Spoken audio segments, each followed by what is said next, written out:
Good day everyone, my name is Sally Lefate. I'm a photographer from Johnson. So come with me and I'll show you the behind the scene of Ma'am Dang's 63rd birthday photo shoot. So tara!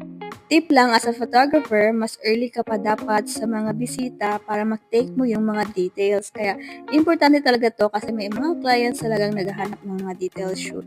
So nag-shoot na ako dito habang nag-video sa phone.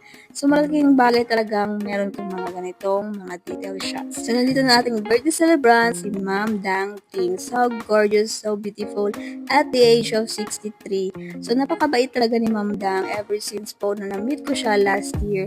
At makikita nyo naman yung food preparation ni Ma'am Dang. So dami, masasarap yung foods, yung pika-pika, yung refreshment drinks ng lemon on the go. Nag-enjoy talaga ang lahat, busog na busog sa party. Marami talagang nagmamahal kay Ma'am Dang, especially yung mga kapatid niya, yung mga relatives niya, yung mga bisita niya, yung mga friends niya, yung mga apo niya si Sai, si Adi, si Riri, at si Sean. So, nag-enjoy talaga si Ma'am Dang sa kanyang party, si Sir Bobet at ang kanyang mga anak.